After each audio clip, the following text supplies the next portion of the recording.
Sesuai dengan rencana, Kamis pagi, keluarga rumah yang akan ditempati Satgas TMMD reguler ke-110, Kodim 0813 Bojonegoro, jalani rapid test antigen di Balai Desa Ngerancang, Kecamatan Tambakrejo.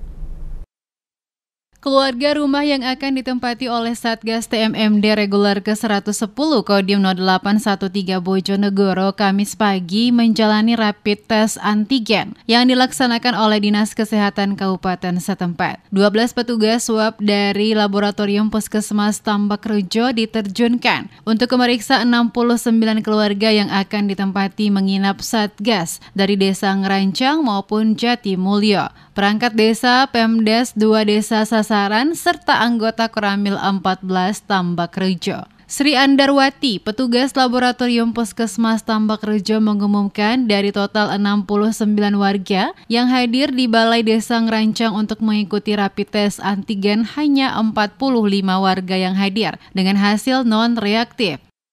Pemeriksaan swab antigen untuk kegiatan TMMD di Desa Ngerancang dan Jatimulyo dari 69 sasaran, 45 yang datang, 24 yang tidak datang, dan dari 45 itu semua hasilnya negatif. Dilaksanakannya pemeriksaan rapid test ini sebagai bentuk antisipasi dari Kodim 0813 Bojonegoro untuk memutus mata rantai persebaran virus COVID-19, sehingga lokasi TMMD tidak menjadi klaster baru.